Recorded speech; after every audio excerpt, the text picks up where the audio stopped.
ಏನು ಸಭೆ ಮಾಡಬೇಕು ಏನು ಮಾಡಬೇಕು ಈ ಸಲ ಮ್ಯಾನೇಜರ್ ಅವರು ನಿಮಗೆ ಕೊಟ್ಟ ಮೇಲೆ ನನ್ನ ಹತ್ರ ಡಿಸ್ಕಸ್ ಮಾಡಿ ನಾನೇನಾದ್ರು ಬೇರೆ ಬ್ಯುಸಿ ಇತ್ತು ಅಂದರೆ ನನ್ನ ಗಮನಕ್ಕೆ ತಂದು ಉತ್ತರ ಸರ್ ತಮ್ಮ ಹತ್ರ ಮಾತಾಡಿದ ಸರ್ ಕೊಟ್ಟು ಕೂಡಲೇ ತಮ್ಮ ಹತ್ರ ಮಾತಾಡ್ತಾ ಇದ್ದೀನಿ ಅವ್ರಿಗೆ ನೋಟಿಸ್ ಕೊಡಿ ಅಂತ ಅಂದ್ರೆ ನೋಟಿಸ್ ನಾನು ಕೊಡ್ಲಿಕ್ಕೆ ಅಧಿಕಾರ ಇಲ್ಲ ಸರ್ ಅವ್ರಿಗೆ ಕೊಡಬೇಕು ಅಂತ ಹೇಳೋದು ಕೇಳಿ. ಕಮಿಷನ್ಗೆ ಒಂದೇ ಕೆಲಸ ಇರೋಲ್ಲ, ಮ್ಯಾನೇಜರ್ ನಿಮಗೆ EFT ಸೆಕ್ಷನ್ ಬಿಟ್ಟು ಬೇರೆ ಏನೂ ಕೆಲಸ ಇರೋಲ್ಲ. ನಾವು ಬಿಸಿ ಇತ್ತು ಅಂದರೆ ಒಂದ್ಸಲ 4 ಸಲ ಬರಬೇಕು, ಸರಿ ಅರ್ಜೆಂಟ್ ಇದೆ, ಇದು ಇಂಪಾರ್ಟೆಂಟ್ ಇದೆ, ಉತ್ತರ ಕೊಡಬೇಕು ಅಂತ ಡಿಸ್ಕಸ್ ಮಾಡಬೇಕು. ಒಂದ್ಸಲ ಯಾವ ಬಿಸಿ ಇದ್ದಾಗ ಬಂದ್ಬಿಟ್ಟಿದೆ ಸರ್ ಅಂತಂದರೆ ನೆಕ್ಸ್ಟ್ ಈ ಥರ ಆಗ್ಬಾರ್ದು.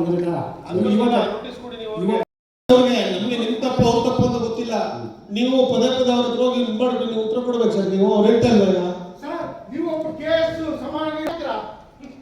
ಸರ್? ಆಗಲ್ಲ ಸರ್, ಕಚೇರಿ ವ್ಯವಸ್ಥೆ ಇದೆ ಸರ್, ಪೌರಾಯುಕ್ತರ ಮುಖ್ಯ ಸರ್. ಇಲ್ಲಿ ನಾನು ಈ ಕಚೇರಿ ಅವ್ರು ಏನ್ ಹೇಳ್ತಾರೆ, ಆಯುಕ್ತರು ಹೇಳ್ತಾರೆ ಒಂದು 2-3 ಸಲ ಬಂದು ನಿರ್ಣಯ ತಗೊಳ್ತಕ್ಕಂಥದ್ದು ನನಗೆ ಅಧಿಕಾರ ಇಲ್ಲ ಸರ್. ಅದನ್ನ ಅವ್ರು ಏನ್ ಹೇಳ್ತಾರೆ ಇಲ್ಲ ಅದನ್ನ ಕೇಳ್ತಾರೆ. ಅವ್ರು ಏನ್ ಹೇಳ್ತಾರೆ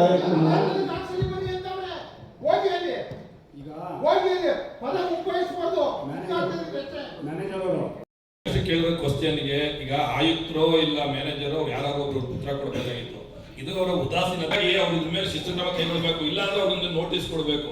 ಅಧ್ಯಕ್ಷ ಅಂದ್ರೆ ಏನ್ ಅನ್ಕೊಂಡವ್ರೆ ಸರ್? ಅವ್ರು ಕೇಳಿದ ಕ್ವಶನ್ ಉತ್ತರ ಕೊಡಕ್ಕಾಗಿಲ್ಲ ಅಂದ್ರೆ ಇಲ್ಲ ನನಗೆ ಕೊಡಕ್ ಲಿಖಿತವಾಗಿ ಕೊಡಬೇಕಿತ್ತು. ಅಧ್ಯಕ್ಷ ಮಾತಾಡಿದ್ದೀನಿ ಸರ್, ಅದೇ ವಿಚಾರ ಮಾತಾಡಿದ್ದೀನಿ. ನೀವು ಅವ್ರಿಗೆ ಲಿಖಿತವಾಗಿ ಕೊಟ್ಮೇಲೆ ನೀವು ಲಿಖಿತವಾಗಿ ಕೊಡಬೇಕು.